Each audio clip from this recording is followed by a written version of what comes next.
will be her last voyage is the British cruiser HMS Edinburgh. In 8 days' time, she will be sunk in action. Before she sails, a mysterious cargo is lifted onto her deck. 91 heavy wooden boxes are brought aboard and then lowered into the bomb room, deep inside the cruiser. Suddenly, one of them slips from its rope and breaks open. The secret of Edinburgh's cargo is revealed. 450 bars of Russian gold.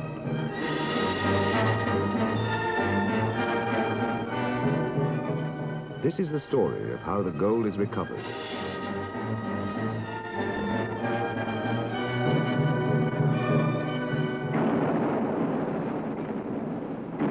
(1942). The Allied convoys battle their way through the icy waters of the Arctic, bringing vital supplies to the embattled Russians. One of the convoy's escorts is the powerful British cruiser HMS Edinburgh. Weighing 10,000 tons and carrying 800 men, her task is to protect the merchant ships transporting tanks, planes, and equipment to the Soviet Union.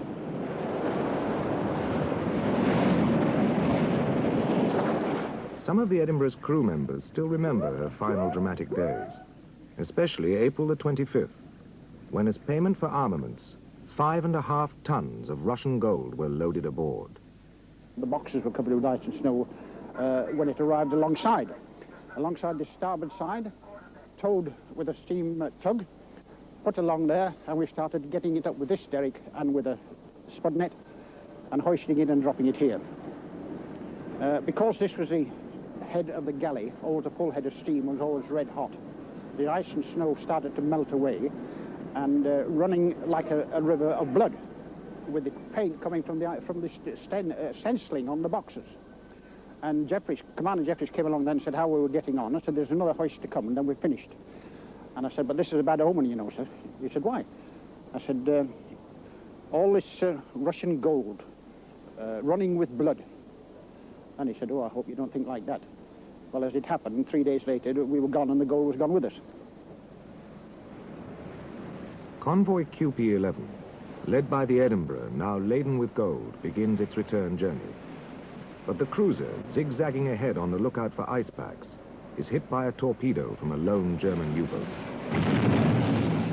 I had a cup of tea in my hand, and all of a sudden there was this huge explosion. The table disappeared, my cup of tea disappeared, and the stool disappeared. A huge flash penetrated the mess deck from the door next door where the torpedo had struck, and the lights went out, and the ship felt as though someone had it in a giant hand, tremblingly turning it over to port. I saw them dragging the lads covered in oil fuel from the hatch where they lower the stuff down into the bomb room. I saw them hand to hand coming up that trunk, bringing people out of there, which was coming from those that survived on the Seaman and Stokers Mystic were coming up through that hatch. This first torpedo that hit between the Seaman's and Stokers Mystic and underneath the sick bay put a hole in which must have been as big as a single-decker bus.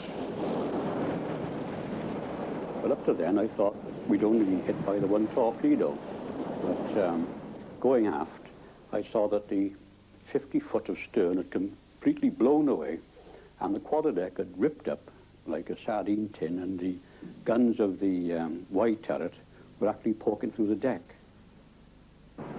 3 German destroyers now attack the Edinburgh as she limps back towards Murmansk. But one of the cruiser's guns can still fire, and it hits a destroyer, the Hermann Sherman, which sinks. Then a salvo of torpedoes is launched by the Germans. I came up onto the bridge, and I saw this firing on these ships. Next thing, I saw 3 torpedoes approaching, and next thing was a great explosion on the port side. A huge column of water came up over the flag deck, so I thought, well, this is my lot now. Fearing she might break in two, her admiral, Stuart Bonham Carter, orders the Edinburgh abandoned. He then commands one of the escorting British destroyers to sink her.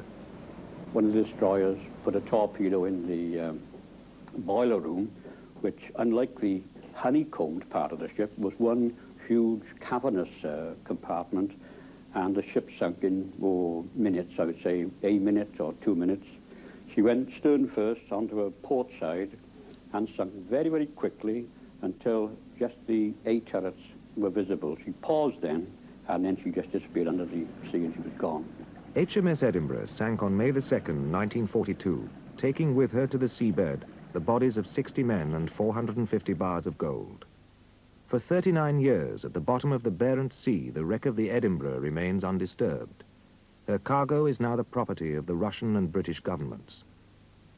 At 800 feet, in some of the cruelest waters of the world, the bullion lies too deep to be salvaged by divers, nor can the wreck be blasted open by explosives, as the Edinburgh is now an official war grave. Surely, recovering the gold is an impossible dream. But one man believes it can be done. In Keighley, in the heart of England, lives a former diver, Keith Jessup. He's done some salvage work in the past and has heard the stories of the Edinburgh's fabulous cargo.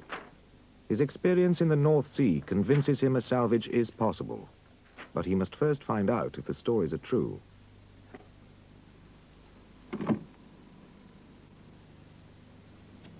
His researches take him to London's Public Record Office, where he discovers the official records of the Edinburgh's last voyage.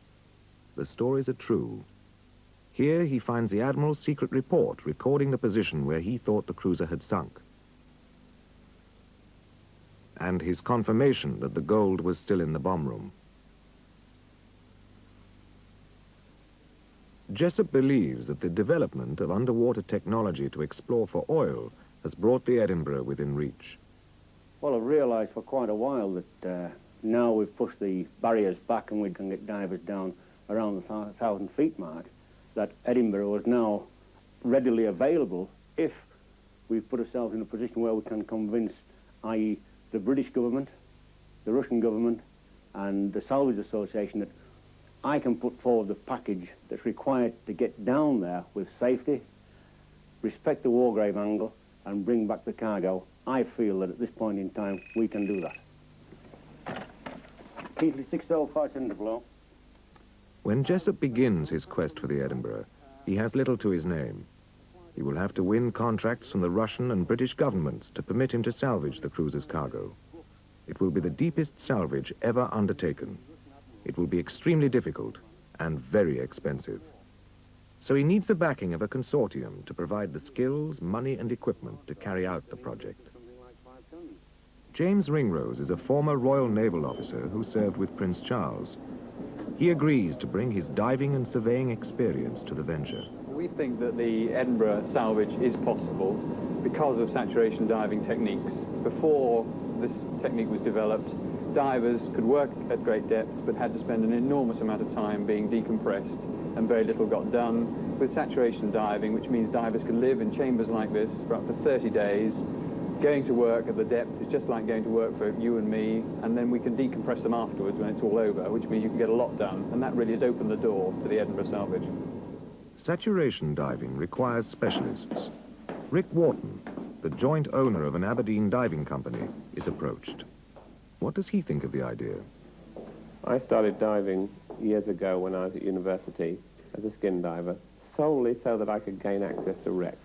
So apart from anything else, when someone comes and talks to me about a wreck, I'm interested. And Keith's come with a project to look at a wreck that is a wreck from living memory. That, to me, means that there is reality to it. If we can find it, then there is a chance, albeit a small one, that we'll be able to recover the gold from it. Wharton commits the company, the two W's, to the project. Now it's the job of his partner, Malcolm Williams, to turn a dream into diving reality, to bring together the right people and equipment for the most ambitious salvage operation ever. Deep-sea diving systems in many ways resemble the apparatus of space travel. The divers live and work in the totally controlled environment of bell and chamber. They breathe a mixture of helium and oxygen at pressures many times greater than a normal atmosphere. Such systems are sophisticated and expensive. Wharton Williams will be responsible for this part of the operation. The next requirement is a ship, but a diving ship can cost £10,000 a day. The team approached the German shipping company OSA and its manager of special projects, Uli Reinecker. After a thorough research of the scheme, the Germans agreed to supply a ship from their worldwide fleet of 91 vessels. If the venture fails, they will get nothing. Like everyone else involved, OSA comes into the project on the traditional salvage terms. No cure, no pay. So how much is the whole enterprise going to cost? I'd say we could do it for 3 to 4 million, of which 2 or 3 million would be the basic ship's cost, and around about 1 million would be the diving cost. But we just don't know enough about it yet. We've got to find the thing first. Jessup has already made one unsuccessful search for the Edinburgh. Supplied with information from Norwegian fishermen whose trawls had been caught in wrecks, and with the Admiral's own record of the cruiser's last position, he had searched an area of the Barents Sea for 42 days in 1979 and found nothing. This time, the consortium turned to a company whose business is marine surveying, Rakel Decker.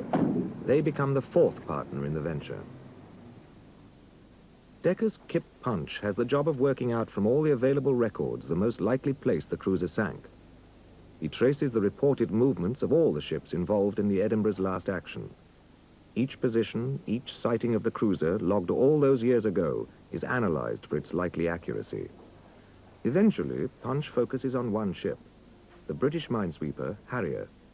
He feels her reports are likely to be the most promising starting point for the search, and his conclusions match Ringrose's own findings. My view is that we should put a lot of strength on her reports. We have reconstructed her movements as best we can. We know quite a lot about where Edinburgh never was from her reports, and I think we can now go fairly firm on the latitude as well. Yes, I think I agree with that. I think if we plunk firstly for the Harrier's position and right. secondly for the fishing vessels and this group of right. positions here, I think right. that would be a fair way of... Yes. Kirkenes, northern Norway. In early May 1981, the search for the wreck gets underway. After months of delay, the contracts have been signed.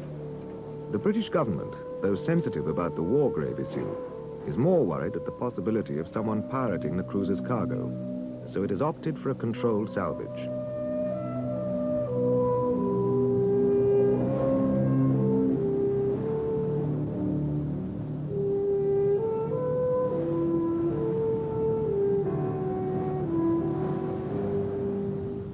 Sonar equipment is lowered overboard to scan the ocean floor for any large objects.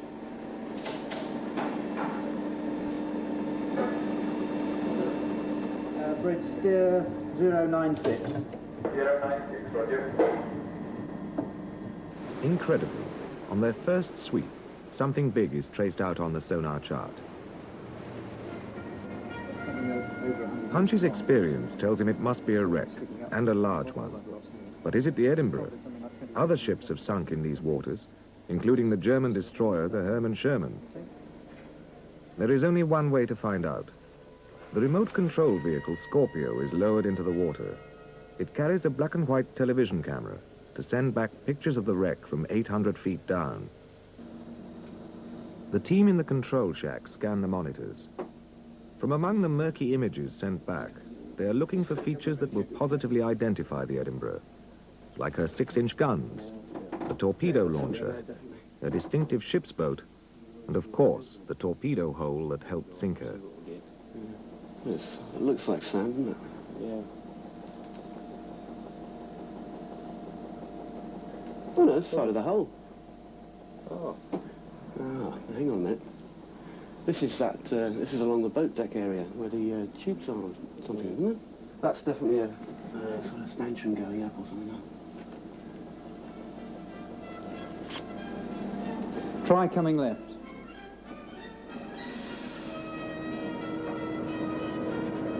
Ah, there we are.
HMS Belfast, a floating museum moored on the River Thames by Tower Bridge. She is the sister ship of the Edinburgh. It is here that the second phase of the salvage mission begins. The ship can be examined minutely by the diving team picked to make the record-breaking attempt. They are the best in their profession. Divers like Keith Cooper from Liverpool, diving supervisor and former diver Dave Keane, Dougie Matheson, a diver who has won the Queen's Award for Gallantry. They look with special attention at the part of the hull protecting the bomb room. The video pictures have revealed that the torpedo missed it by a few feet. It's armor plating like that they will have to cut through to get to the gold.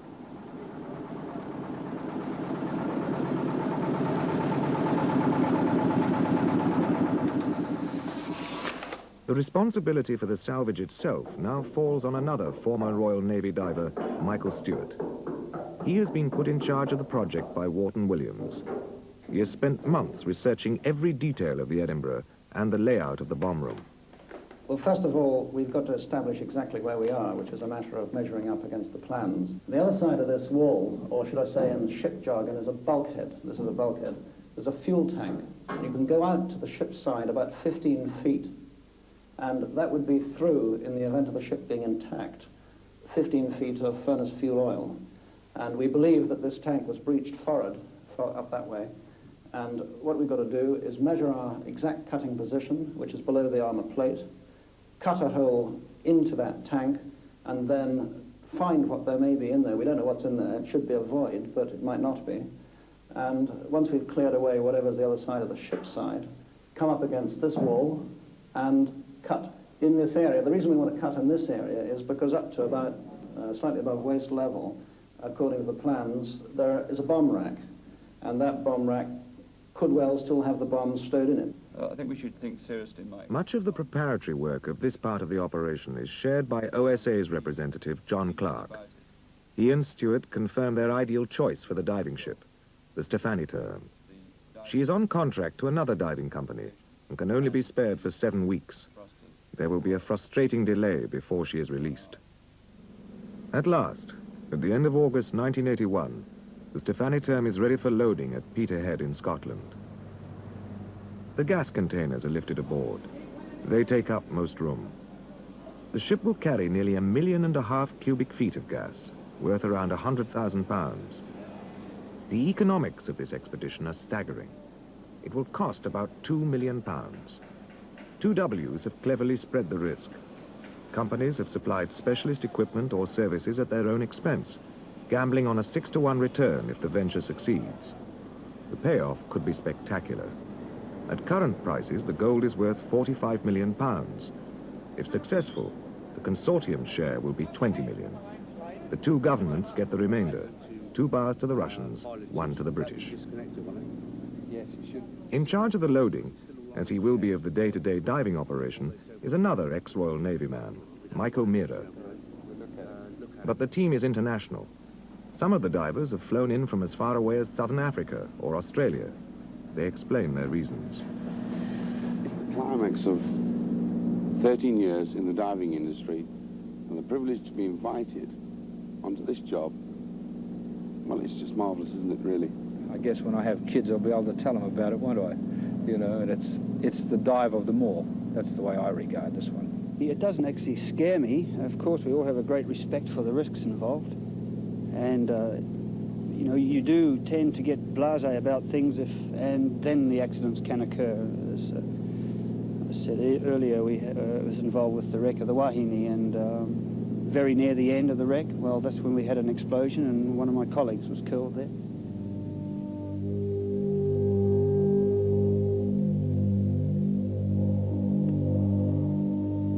On August the 28th, the Stefaniter sails for the Barents Sea. Along for the voyage are some rather special passengers. David Keogh, from the Ministry of Defence, will be representing the British government to ensure that the mission is carried out properly. Looking after the Russians' claim in the gold are Leonid Melodinsky from Leningrad and Igor Ilin from Moscow. Keith Jessup, head of the consortium, is on board, of course. But it is on men like Mike Stewart, that the success or failure of Jessup's dream will depend. The German skipper, Ronnie Goetz, has responsibility for the ship and its crew.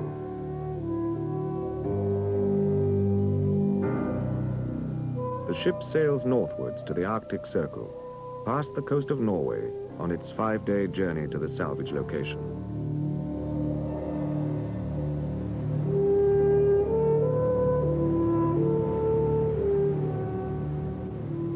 The divers start getting accustomed to their new equipment. At a depth of 800 feet, they will be breathing a mixture of helium and oxygen 23 times denser than air. That requires a lot of gas. So they will be trying out a brand new gas recovery unit on their helmets. It's the invention of American Don Rodocker. It's designed to retain and recycle the gas that normally escapes from the helmet. If it works, it will increase considerably the time the salvage team can stay on the wreck. But the divers need reassuring that it will work. If the gas supply should fail, the diver has an emergency cylinder on his back. It gives him 4 minutes to get back to the bell, or at that depth, 8 breaths. The time is approaching when the first 8 divers will go into compression. The HMS Edinburgh underwater dance formation scene.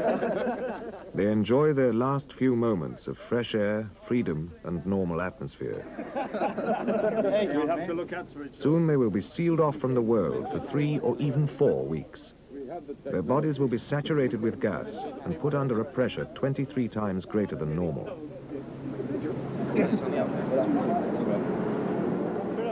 Once these divers are pressed down, it will take 7 days to decompress them. If anything should go wrong, that's 7 days away from help and safety. Have a good time. Don't leave any down there. What's life in a compression chamber like? When we actually first go into saturation, you don't actually feel any physical difference at all.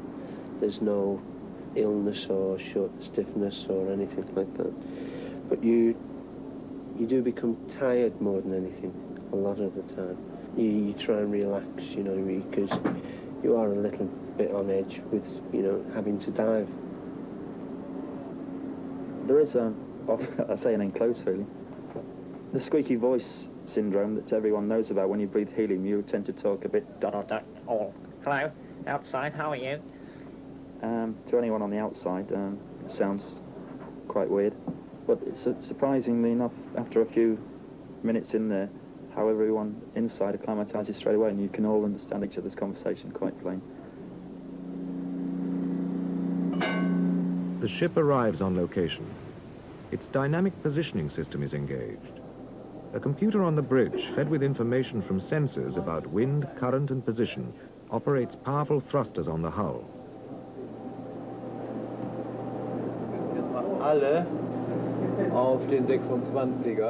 These automatically adjust the ship's position to keep it constantly in the same place.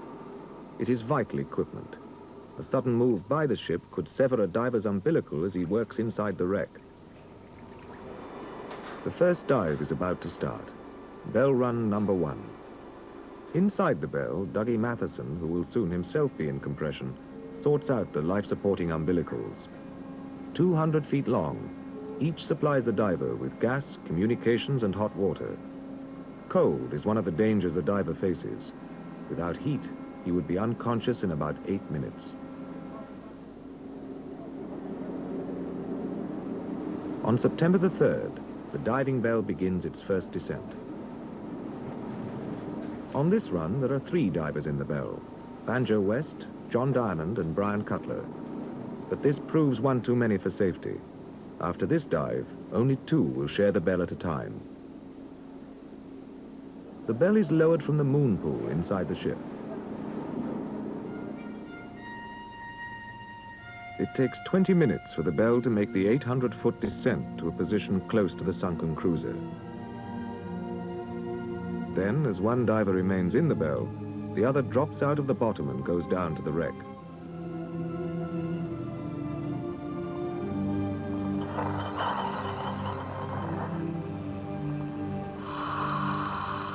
His first job is to make sure he is in the right place. He will have to survey the hull, identify particular features, and take measurements. He will send back video pictures for the team in the control room to analyze. But first, the diver and his colleagues must come to terms with working in the awesome wreck in front of them. It's not easy to convey to men 800 feet above the size and menace of a sight like this.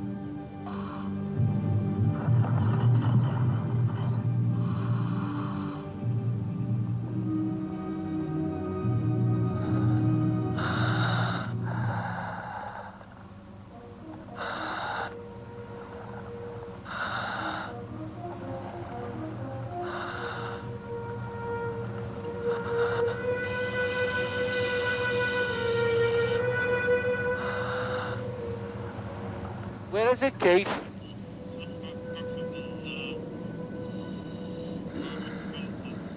Just on top of the armour plate. Is that the edge we can see?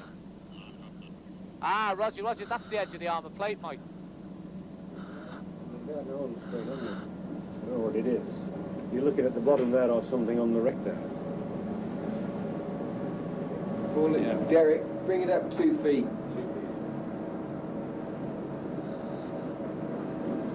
That's a struck there, yeah. When I first left the bell and saw the wreck, it's actually amazing because it's so in, I know it's going to sound ridiculous, it's so in one piece, apart from the torpedo hole, from the side that we could see, that it was actually just like a ship on the surface, but in the water. I mean, it's in really good condition.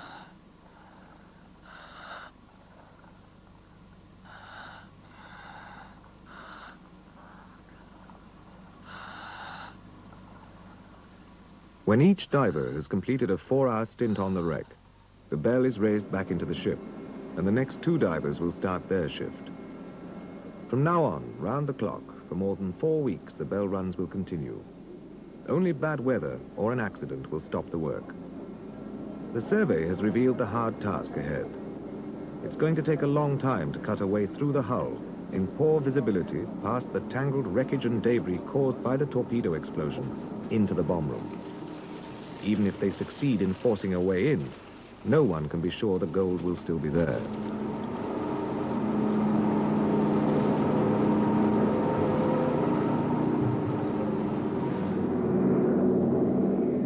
Throughout the operation, the ship is under surveillance from the Soviet Union. The salvage team is working just a few hours steaming from one of Russia's most important naval bases. With bullion worth £45 million at stake, someone could try and hijack the defenseless Stefaniter. The Russians are taking no chances. A Soviet ship is always nearby, watching and waiting, but not fraternizing.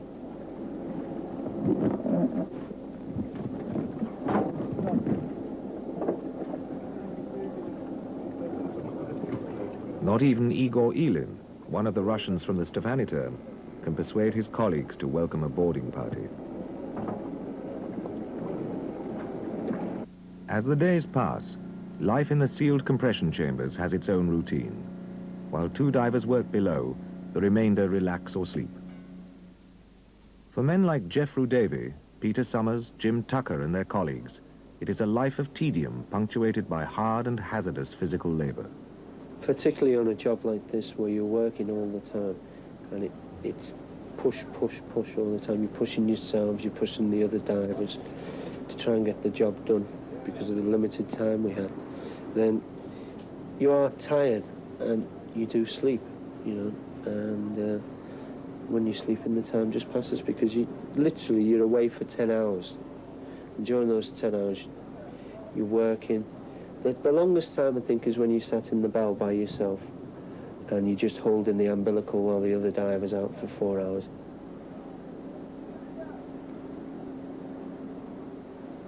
The diver's task is to cut a large square out of the cruiser's hull. When this is done, the diver will be faced by a compartment situated immediately above the bomb room.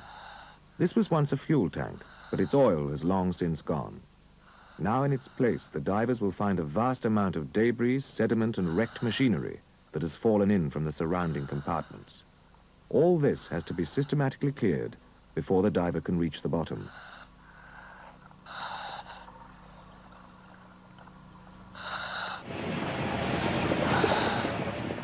So the cutting begins.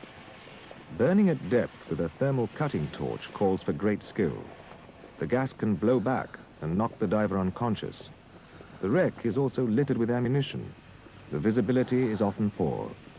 A flame in the wrong place could result in a fatal explosion.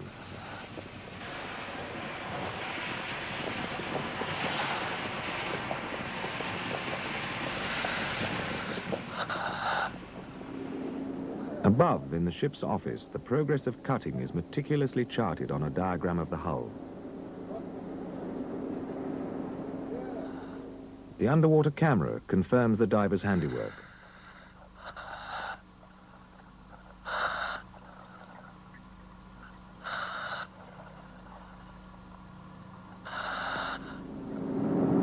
At last, the first piece of the Edinburgh is lifted to the surface. It is one of the sections of armor plating cut from the hull in the darkness 800 feet below. It is treated by the men on the deck as if it was the gold itself. For them, it is the first tangible proof that the wreck lies below them. It is evidence at last that the salvage is making progress.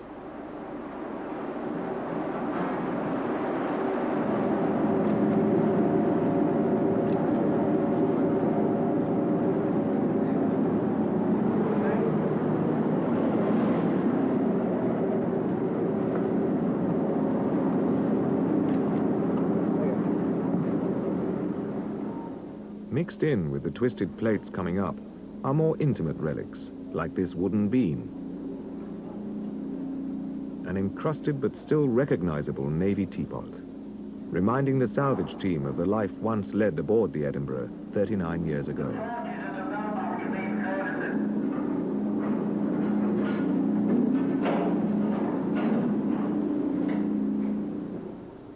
Sidney Alford, one of the specialists on board, begins restoring the cruiser's naval message pads. Though stained with oil, the paper has survived in seawater, while other materials have perished.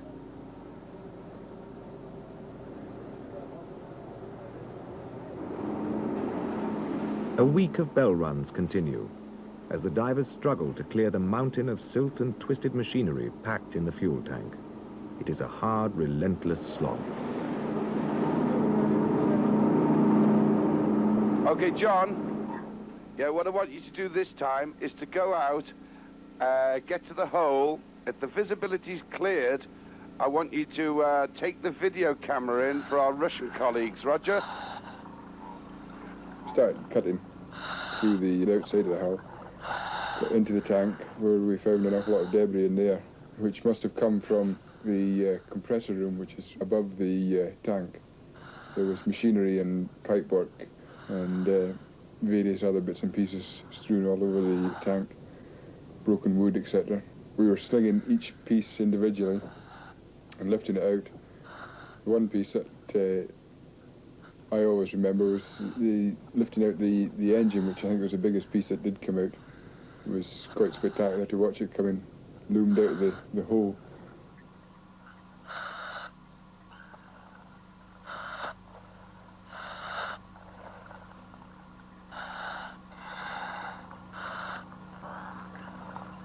When we do a deep dive, the sensation of working is actually more difficult because you become so short of breath and you do have a problem with your breathing and everything's so much more of an effort.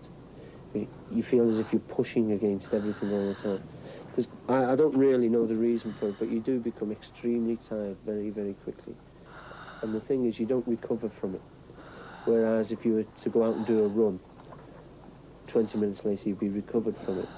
But at depth, a great depth like that we were at, then you become short of breath and tired, and then you've just lost it. And that's it. You never regain that for that dive.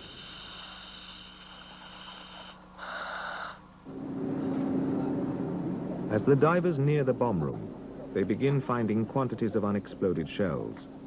Some of these have to be brought to the surface and defused by the team on deck. Among the debris lifted aboard, they will also find some human remains, a reminder of the men who died in the cruiser's last battle. For the divers, the immediate hazard is the condition of the ammunition. Obviously, if you cut into a piece of ordnance with a broken rod, then you're going to make it go bang. But the thing to do is just to keep an eye on where you were going and what you were doing. Possibly, instead of making a great big long cut, make an observation port and then feel around for these things, because there was quite a lot of it down there. Obviously, we were breaking into a bomb room where they kept this sort of material.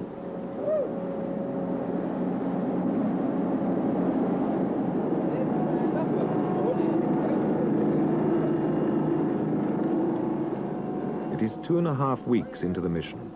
A doctor has been sent for. 4 divers have fallen sick. While they are being decompressed, Dr. Michael Childs has made the long journey by plane and boat from Aberdeen in Scotland. Meanwhile, 2 more divers have been pressed down to join the 4 divers still working.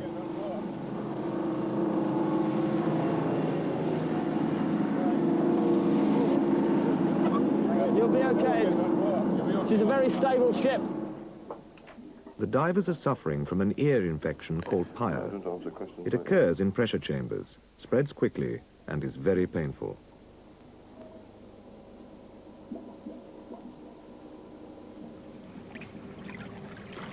By now, the divers below have cleared away the debris from the fuel tank. At their feet, they should find only a metal wall between them and the bomb room. But the torpedo explosion has bent another metal bulkhead across their path.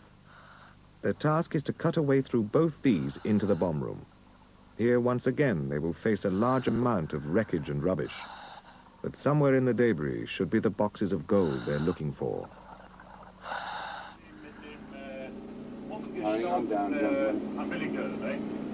Diver Cooper describes what he has seen in the bomb room. Well, I went into the bomb room. I was the first one into it. And it was just like a cellar, really. An old cellar full of rubbish and junk and muck. Because we had to go in there and let the visibility settle down because there's a lot of sediment in the water. If you touched anything, then the visibility disappeared. So literally all I did was go into it, find my way into it, feel my way into it, and then just sit there and let the dust, if you like, the sediment settle. Tilt it back down again. You're going to show us on the pan and tilt camera. Roger, roger. It's coming up to the camera with it now, Mike. Suddenly, everyone's hopes are raised by the discovery of a small piece of wood amongst the debris of the bomb room. Roger, roger. Okay. Yeah, I've got a list in front of me of the 93 cases. I've got the registration numbers of all the gold boxes in front of me, and the only one with any 2s on is 1/22. Mind you, this is only for 5 tons. This is only for 5 tons. The piece of wood that has caused the excitement is brought to the surface for examination. It is now nearly 3 weeks since the team left Scotland. Can this at last be a piece from one of the gold boxes?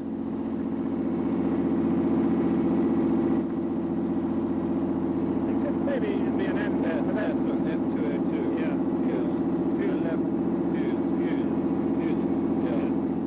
There have been reports by the divers down there that they have seen box shapes down there in the bomb room. We have had lights lowered through the aperture we cut in the bomb room bulkhead, and boxes have been visible, but whether they're our boxes remains to be seen. But the next few hours should certainly show one way or the other.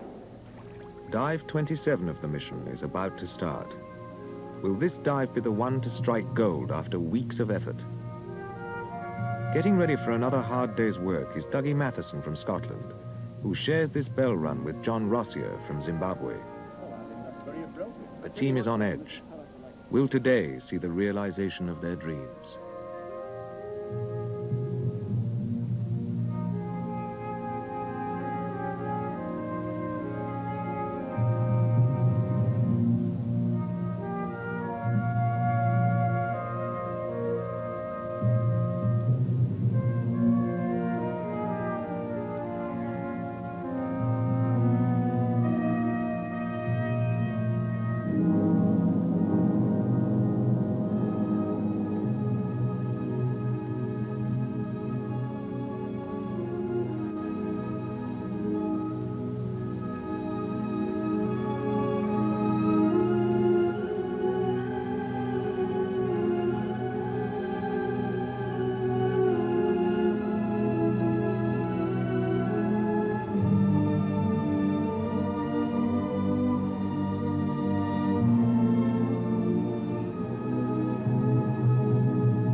I bet you it's an ammunition box or some bloody thing. The thing that's going to tell us is this binding round it. It's interlaced with copper wire and sealed on the top. Christ, come on.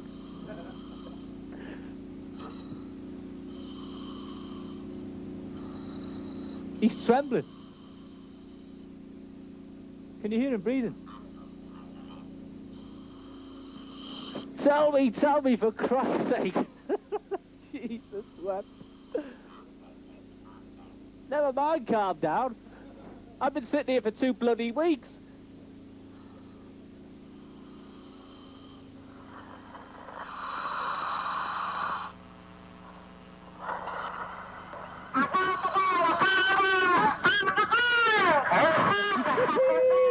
Christ, you didn't give me a heart attack, man, for Christ's sake. Where was it?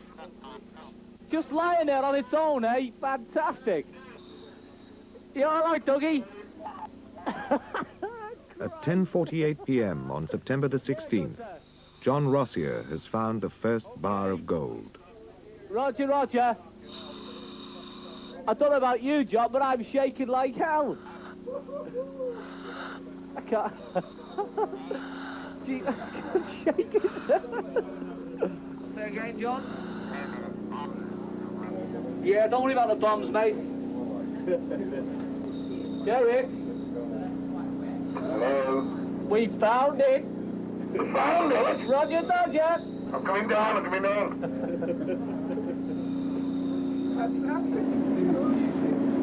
Say the bar of gold.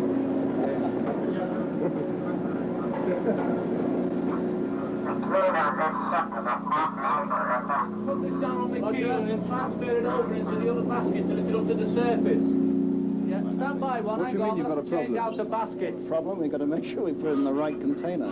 Okay, coming up. 1 bar of gold. Gunter, come on all the way up, please. All the way up. Roger, very, very carefully. Let's go have a look. Yeah. Roger, Roger. The first one's the hard one. After that. Eagle. Yeah. Okay. He's very eager to see it. That's the gold. I hope it is about it. Look at all it. No, good.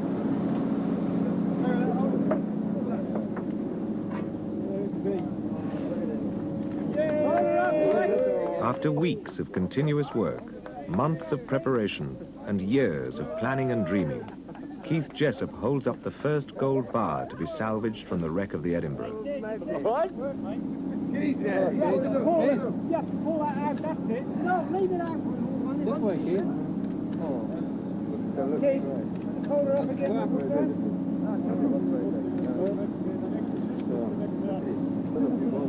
Is it the right one, Igor? Наш советский.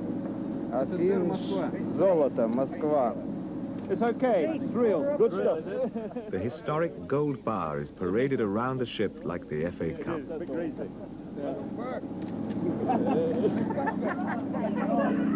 what you look at, Hey fellas, I've got a gold bar in my hand here. I tell you what, it's heavy, it looks beautiful. Keith Jessup does not forget the divers sealed off in their compression chambers, who cannot come out and join the celebrations.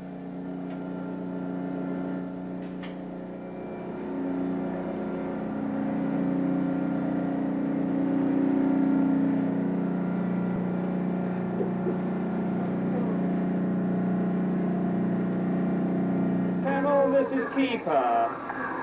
Greyhound, Henry, 001, Foxtrot, Collar. Over. David Keogh, the man from the ministry, tells the consortium back in Britain the good news. For security reasons, the conversation is held in a curious code. One other message for you. I hope you didn't mind being woken up too early. Over. Congratulations.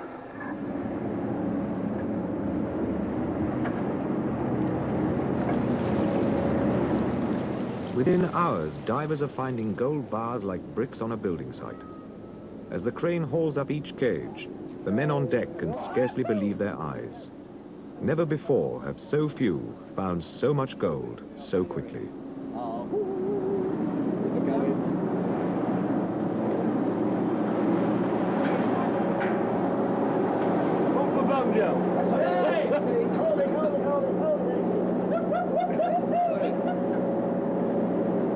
That can't be real, can it?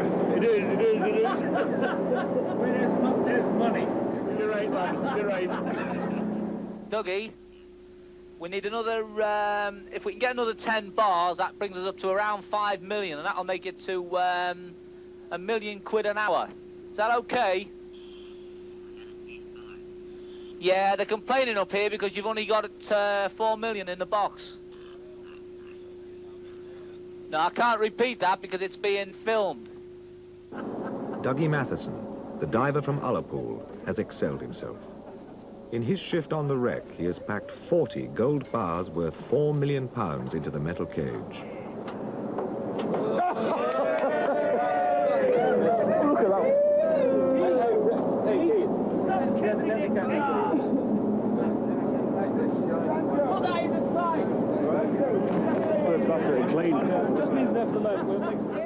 For the next 2 weeks, the gold is extracted from the rubbish in the bomb room, bar by bar. For the divers, it is back-breaking work. The first bar I picked up, that was the one that was worth the most to me. You know, it was a terrific thrill. Just, it's amazing to pull it out of such dirt and oil and grime and everything, and it was still shining. I knew right away when I touched it that it was a gold bar. I picked it up and stacked it up on the shelf, and then carried on digging about in the muck and found another 5. But the very first bar, it was the one that kind of sticks in my mind, because after that it just became like another job.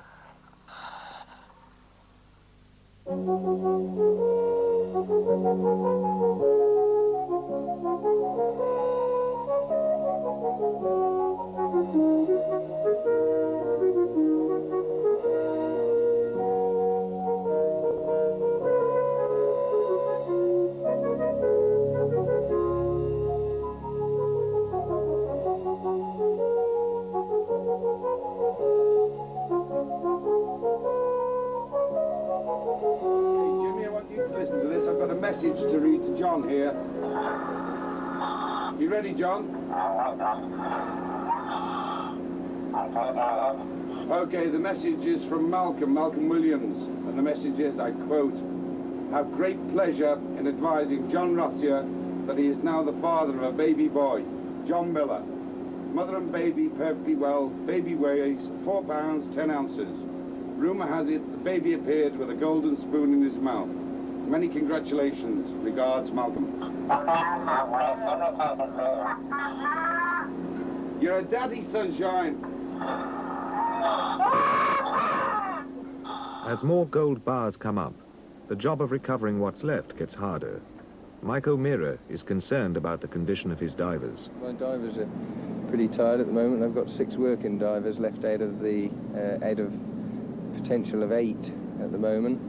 We had to decompress Dougie with his dislocated shoulder, and Keith Cooper's coming out with him. He's got an ear infection, which leaves 6 in the chamber, and they're working very hard.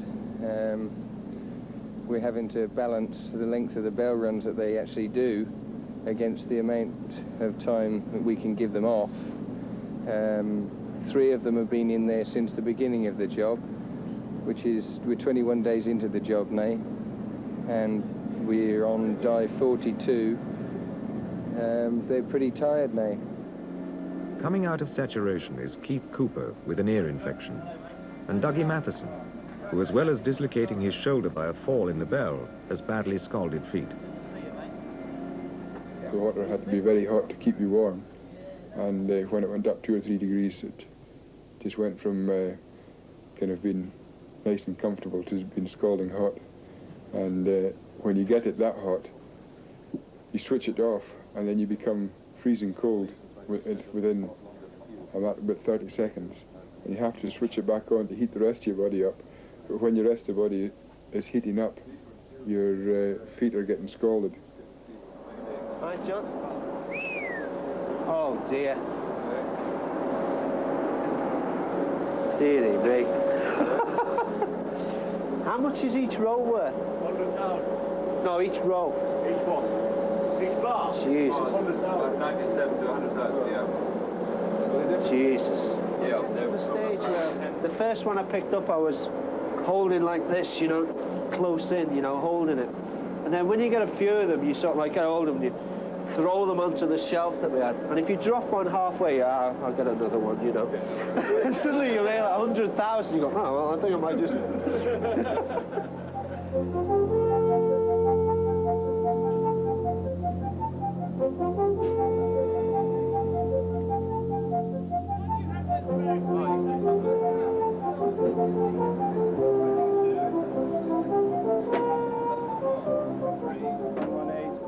With so much bullion coming up from the Edinburgh, the British and Russian officials are kept busy.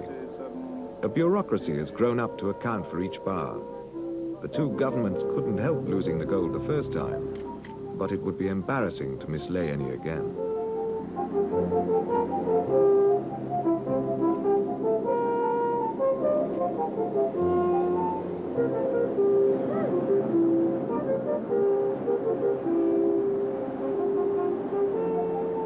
Would you like to sign for the 13 new bars, and then we'll check and do a muster? See if we can pull it before 12 o'clock, Mr. Rivera. The weather is beginning to break, and the divers are tiring. By now, everyone is working against the clock to lift as much gold as possible before the salvage has to be called off.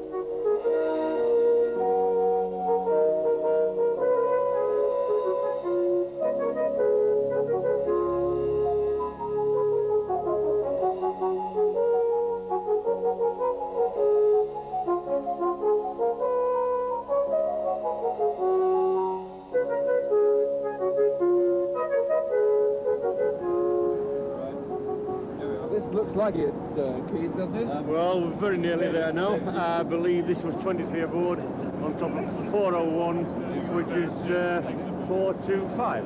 425, so we're getting quite close now. Quite close. More than 90%? Well, I believe it is more than 90%, if that's what you're saying at this time in the morning, with the snow coming down, but quite a nice sight, even though they are a little bit on the dirty side, this lot. On October the 5th, the last bars recovered by the team are stacked in the Stefaniterm strongroom. 431 have been salvaged. The planning, the effort, the money risked, all have paid off. Biggest winners are the Soviet government. For the least outlay, they get £14.5 million worth. But then it was their gold in the first place. The British government share is £7.25 million, and the consortium have grossed nearly £18 million, which will be split according to the risks each member took. The rewards then have been spectacular. A prize to match the ambition of the project, the difficulties and dangers of the operation, and the courage of the divers.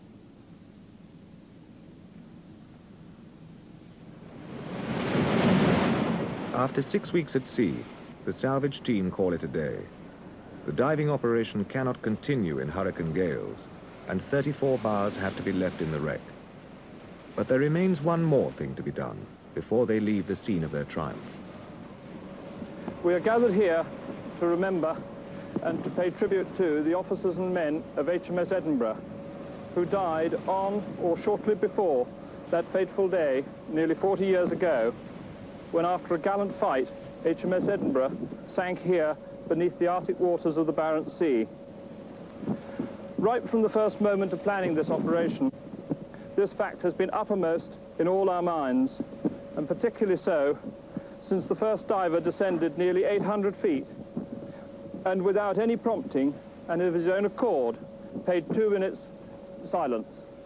I think the thing that brings it all to light is when we found, when we were clearing debris to get into the bomb room, and found some human remains. It kind of brought all the suffering back to light that had gone on when the ship was sunk, and it kind of, we were grumping and moaning about silly things like hot water and things like that, and how we were suffering doing the job, but it wasn't any of the suffering compared to what these men went through when the ship sunk.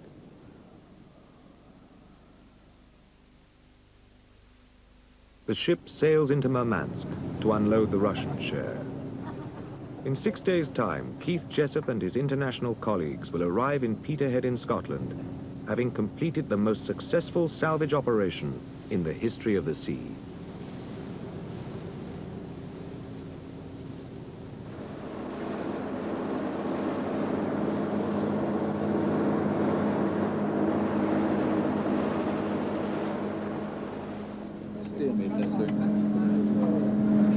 Good afternoon, Mr. Salvage. Nice to meet you again. Congratulations. Thank you. Thank you. I will explain. This was the total cargo that was known to be on Edinburgh, and the recovery was 18,188, 18,524.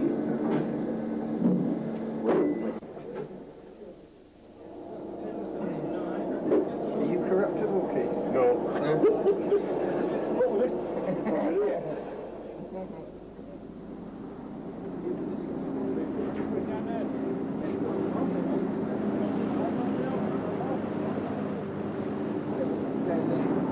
Those are the manufacturer. You can't get them.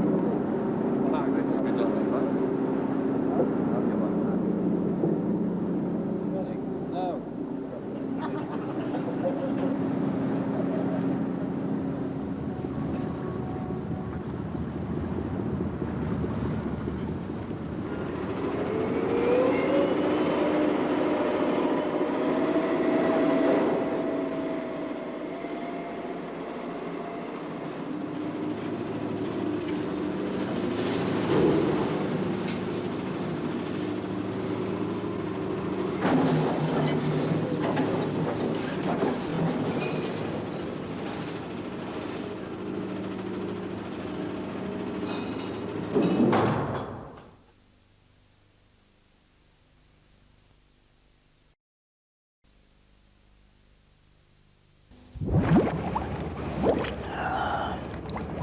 Working 500 feet below the North Sea requires a gambler's instincts.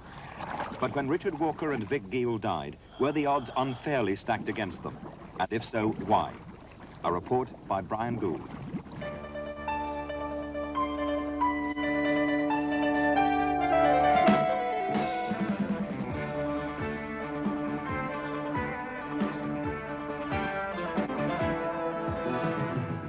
I just couldn't understand that Richard was fated to die at that time. His life was not ready to end. It was almost as if they had the wrong man. And I remember telling someone, I was sure they had made a mistake, that it was someone else in the bell. In the North Sea, oil means money, but it also means danger. The rewards have been enormous for the country, the oil companies, and individuals. But the sea has exacted a price for yielding up its riches. A price sometimes paid in men's lives. Men like Vic Giel, 30-year-old American deep-sea diver, and his compatriot Richard Walker, who both died in the North Sea on the 8th of August, 1979. He's blown the whole house away and the mouse. 2 years later, Richard Walker's widow, Jeannie, has still received no compensation. Wow, who's this? That's a pretty girl hippopotamus. At the time he died, she'd been left behind in California to look after their baby daughter. Marissa was then just 15 months old. He was very fond of Marissa. She was sort of the light of his life. He was surprised that he felt that way because I guess he hadn't seen himself as a family man till the time he met me. I think he shielded me from a lot of his feelings about his work because he didn't want me to believe it was dangerous. He didn't want me to worry. I know he enjoyed diving, but whether he enjoyed saturation diving, I don't know. Saturation divers work far out in the North Sea. They're offshore for weeks at a time. These are the men who actually work on the seabed.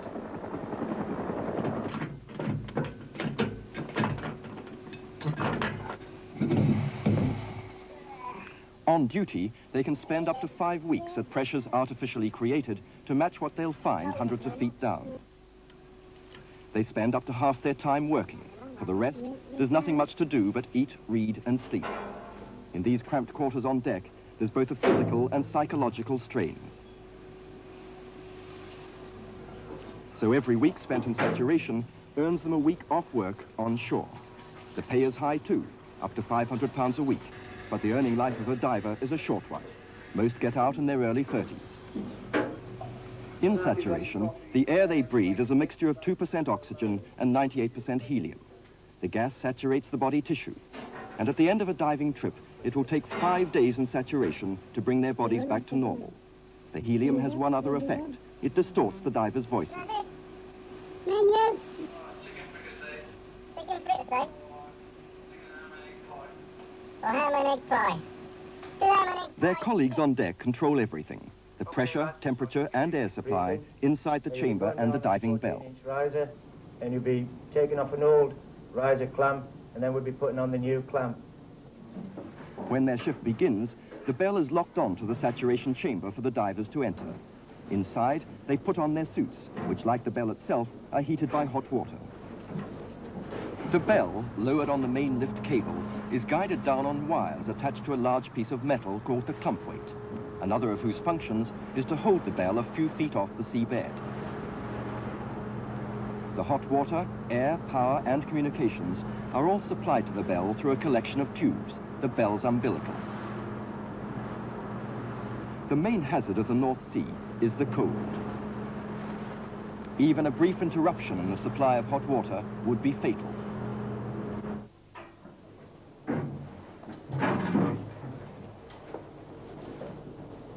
The divers take it in turns to work outside. Even this cramped bell will seem a welcome haven after 4 hours of exhausting work. 500 feet down, visibility almost nil, they lose their sense of colour and half their sense of touch.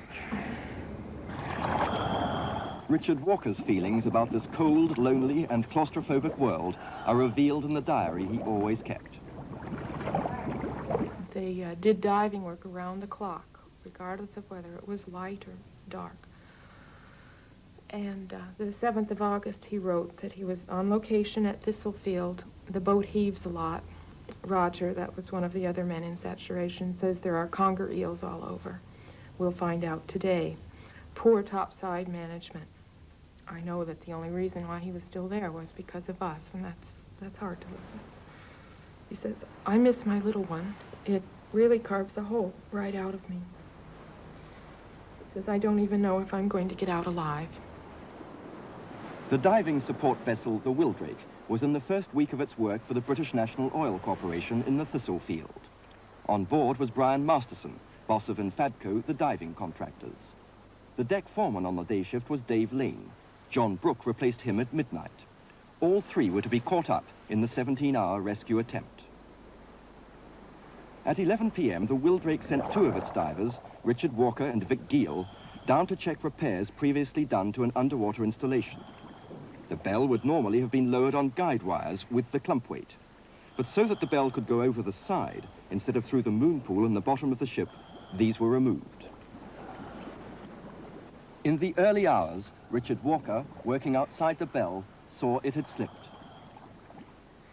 He was instructed to return immediately. The main lift wire had broken away. A crucial pin had fallen out. The BNOC representative on board the Wildrake kept a diving log. It records the accident, and he notes the time, 2:45 a.m. Marissa and I were leaving to go shopping one day and came out of the house. I was helping her down the steps. She was just walking, but not very confidently. And a man drove up who I knew, worked for the company. He came up to me and said, there's been an accident. Said not to worry, that Richard was fine, and it would just be a matter of time before they raised the bell to the surface, because what had happened was the cable had snapped, I believe he said. And they hadn't struck the bottom hard. They were working close to the bottom, so not to worry. It was just a matter of time. There was no immediate problem. Hot water, air and communications were still being supplied through the umbilical. But it hadn't been approved as a means of lifting the bell, so the attempt then made to do so turned a difficulty into a crisis. Once the weight had been transferred totally to the umbilical, it was found that the umbilical tended to flatten out because it was not braided in any way. It was just loomed together and taped at, I think, approximately sort of 18-inch 2-foot intervals. And as we attempted to lift the bell with the umbilical, the bell, jammed down the side of the two plates on the side, and it was fairly obvious that it was stretching, and there was no way the bell was going to be lifted with this particular method. So they then tried to bypass the winch and use the ship's crane to lift the bell on the umbilical. Did that work? No, it didn't, because again, because of the lack of strength in the umbilical, when the strength was taken over this knot, the knot just literally chewed into the umbilical and was obviously doing far more damage than had been done previously. One by one, the bell's life support systems were ruptured. At that point, the bell was lowered, or fell, no one is sure which, to the seabed. What little was left of the umbilical was eventually cut to avoid obstructing other efforts to raise the bell. Do you think when the bell fell back at that point, was that a crucial moment in the rescue attempt? I believe so. I believe it. I believe for the two men inside, that was probably the last they knew of what was happening. They still had no news. And I could see that he was beginning to be very concerned. And I said, but why are you worried? Because if you've just dropped it, what could be wrong with them? They still have their hot water, they have their air. And he said, no, they don't. That they had cut those lines, or they had broken. And then he said it was just a matter of time, that we just had to hope. Even with the main lift wire gone and hot water and air supplies cut off, there was still a third emergency lifting system. The divers themselves could release drop weights, which would allow the bell to rise through its own buoyancy. But the drop weights had been tied on from the outside, and this, coupled with the removal of the clump weight, left the divers caught in a cruel trap.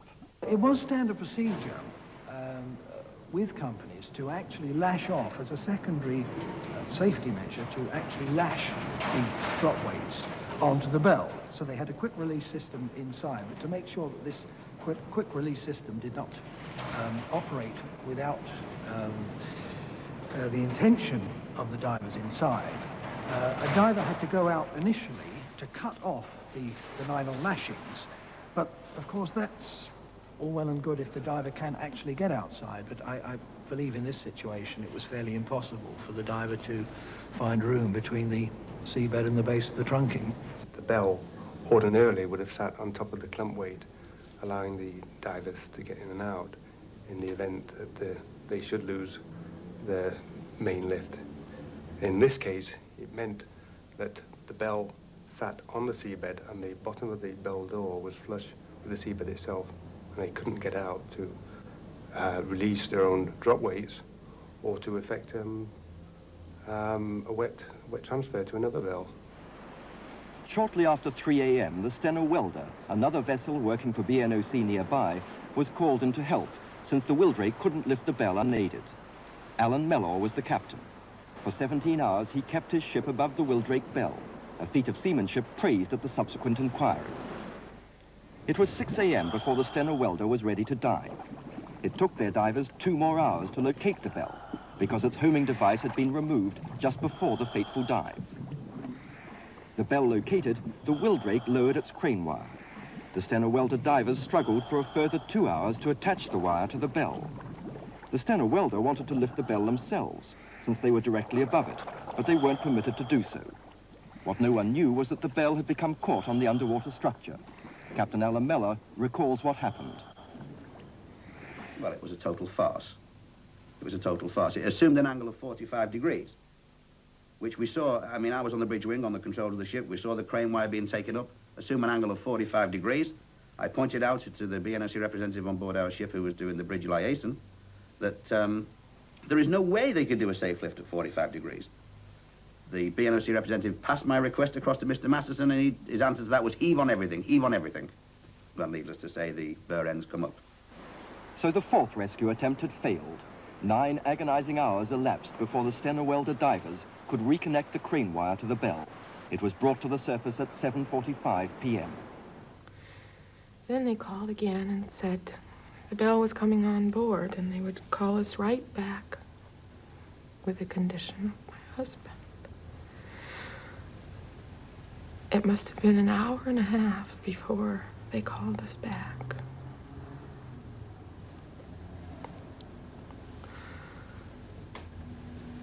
And I heard what he said, and I heard what he asked, and I knew what they told him.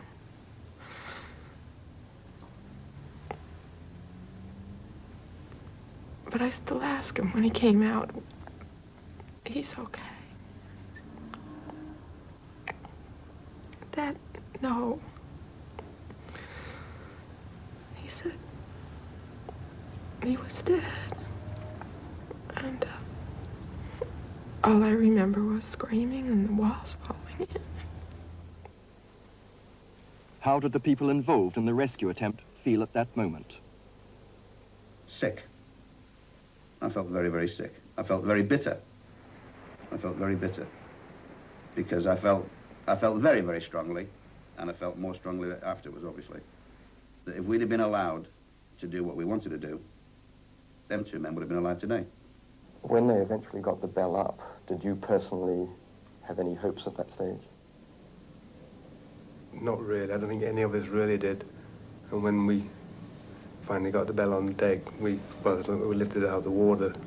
One of the men was actually lying inside one of the large portholes, and it was a pretty horrific sight. And we all felt pretty sick. We all realized there was no chance. It would have made life a lot easier if we'd have been allowed to do what we wanted to do.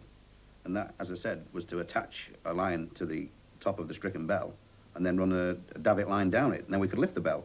Then we would have had the bell. We weren't allowed to do this. But your theory was never being put to the test. How do you know it would have worked? It's worked since. I mean, since this particular incident, there's been a couple more incidents in the North Sea where they've done similar things, where they've lifted the bell and done a wet transfer.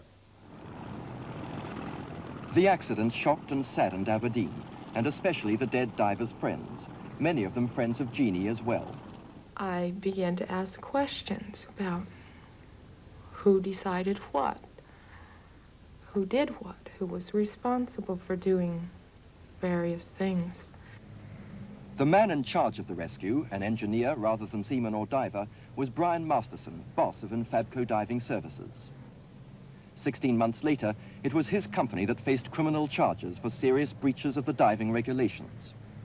Failure to obtain the necessary approvals for saturation diving, failure to ensure that the diving equipment was in safe and proper order. All the evidence on these points was presented at the 4-day trial, but the key to its outcome lay here in Jersey. Brian Masterson had set up a company called Offshore Coordinators, a straightforward tax avoidance device.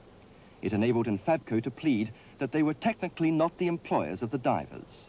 The loophole has since been plugged, but it allowed Brian Masterson to walk out of court, his company acquitted. The company, and particularly Brian Masterson, didn't escape so lightly at the fatal accident inquiry held in Aberdeen. The sheriff's task was to report on the causes of the accident, rather than attribute blame. But in his judgment, published last month, the sheriff found that rescue equipment wasn't properly tested. Diving equipment was faulty. Masterson made errors of judgment. His evidence in some respects was so obviously false that if a fatal accident inquiry were not a serious process, it would have been laughable. Jeannie Walker recognized that the sheriff's strictures hurt Brian Masterson's reputation, but not much else. She was determined to raise that with Aberdeen's Procurator Fiscal. I have first a couple of questions about the findings. I understand that the sheriff found that Brian Masterson was not telling the truth. Yes, something, yes, he made a comment to that effect that, what to say, if it hadn't been such a serious matter, his evidence would be laughable. Laughable. Okay, now, Mm-hmm. I don't know what the Scottish laws are about this, but I was hoping that this would enable you to bring perjury charges against Mr. Masterson, maybe on the basis of this evidence and maybe on the basis of similar evidence that he gave at the criminal trial. Well, we'll have to consider that now, re-examine the evidence once again and see whether criminal proceedings are warranted. The fiscal has confirmed to us that no further proceedings are contemplated. That's a decision that Jeannie will find disappointing. Yes, but surely they were working for someone. I have my personal opinion about who they were working for, which I think is soundly based, but my interest is in seeing that these people be brought to trial. So a clear disregard of safety standards has so far gone unpunished. The overall responsibility for North Sea oil safety rests with the Department of Energy. They've brought in new safety regulations to plug the gaps revealed by the Infabco accident. But it's the oil companies who actually extract the oil and who are responsible for operational safety. In this case, the operators were BNOC. We asked BNOC if, since the accident, they'd done anything to improve supervision of their contractors' safety standards, but they wished to make no comment. The safety buck stops with small firms like Infabco. Their lucrative contracts to run day-to-day operations mean intense competition. Corners may be cut. The sheriff, in his report following the fatal accident inquiry, said, "The diving contractors were more concerned with speed than with safety. And in particular, the diving operations were commenced without first having established that the means of recovery would be effective. The decision to carry on diving without the clump weight was a serious error which made a material contribution to the deaths." Brian Masterson was certainly a young man in a hurry. He'd done work for BNOC as an engineer. Linking up with Infabco Diving Services in 1978, he launched the new company into the big league with a major BNOC contract. That was a contract to set up a diving system on the Gulnari.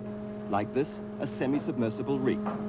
The contract proved to be so lucrative that it was described by a then director of Infabco as a once-in-a-lifetime deal. At the time they made their bid, the new company had an expert team of divers, highly regarded by Joe Singletary, then the BNOC offshore construction manager. But Infabco had something else going for them as well. In Joe Singletary's offices in Aberdeen, for a pre-bid meeting over the weekend, they found out the details of rival bids. After submitting the lowest bid, they were awarded the contract on the following day. We telephoned Joe Singletary, who has since left BNOC, in Curacao, to ask him about these matters. In London. Yes, go ahead, Brian. Do you remember in June 1978, when Infabco Diving Services was trying to get its first contract, and indeed obtained a contract on the Gulnari, can you remember the circumstances of that contract being obtained? Yeah, of course I remembered. It was investigated about 3 different times by the police over there, so it's all just a matter of record. That's right, and also investigated by BNOC, I believe. Yes, that's correct. We invited him to recall the meeting at which we believe bid details were seen by Infabco. It was a meeting at which was attended by 4 people at least from Infabco. I can name them for you if you wish. And the telex... Talking about a bunch of crap like that that's been pulped over, it's been investigated by the police, all a matter of record, and you start trying to ask me if I remember something here in the middle of this, and I don't even know what you're talking about. You know, it's a waste of time. The second step in Infabco's success story was another important BNOC contract, this time with the Wildrake, the vessel involved in the fatal dive. In the spring of 1979, the Wildrake was being built and fitted out here in Stavanger. A number of diving firms expressed interest in the new ship, with a view to a forthcoming contract to repair an underwater installation for BNOC. But by the end of May, the Norwegian owners had reached agreement on the Wildrake's first charter with a new hirer, Infabco Diving Services. The negotiations were carried out in Stavanger by Bob Lloyd, then the Infabco general manager. I believe we had an exclusive right to the Wildrake. A legally binding right. No other sort would be much use to you. An agreement. is what I said, and that's what I believed, that we had an agreement. Whether that was in the form at that time of the Charter Party, or whether it was in the form of an agreement between the two parties, I don't know. Were you the only company that had the Wildrake? I don't know. I would hope so, because we thought we had an exclusive right, as you've previously said. That exclusive right turned out to be a trump card when a B&OC telex inviting tenders for the new contract was issued on the 1st of June. The vessel which most closely matched the specifications was the Wildrake, though Joe Singletary says that several ships could have undertaken the work. However, it was clear that a firm offering the Wildrake had the best chance, and Infabco had obtained their exclusive right to the vessel a week before the B&OC telex was issued. At the time of the accident, Infabco was trying to win a third important B&OC contract. Well, it was the daily conversation on board the vessel. You know, had anybody heard any news about the contract being renewed? Everybody was very concerned because obviously it meant employment for some time to come for quite a number of people. As it was, the accident almost certainly cost Brian Masterson the contract. But that isn't the end of the story for Jeannie Walker. 2.5 years after her husband's death, she hasn't received a penny in compensation. That's something she wanted to discuss with her Aberdeen solicitor, Reg Christie. We got here. You have brought an action in America. I'm not sure what stage that action's at now. Well, we attempted to bring an action, but the Infabco failed to come to court, and we got a default judgment. Yes. The situation... But Infabco have no American assets, and since Jeannie doesn't qualify for British legal aid, it would cost her thousands of pounds she doesn't have to pursue her claim here. We thought this should be raised with Brian Masterson personally. Good morning, Mr. Masterson. Brian Gould's my name, from Thames Television. I wondered if you could tell me how you're getting on with your compensation claim. Do you mind?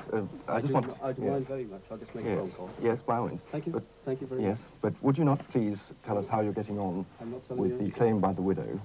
Excuse me, I'll just make one time. Certainly, yes. Will you speak to us after that? No.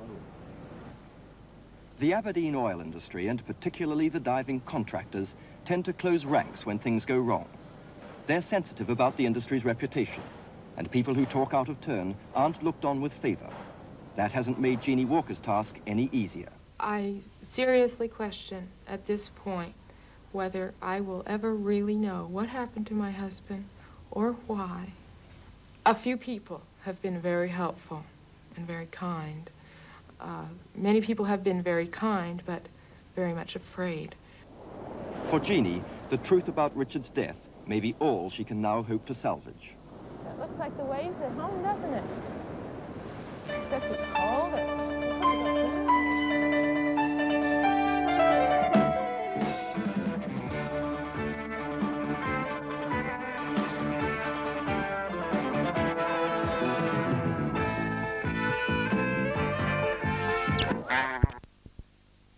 Tomorrow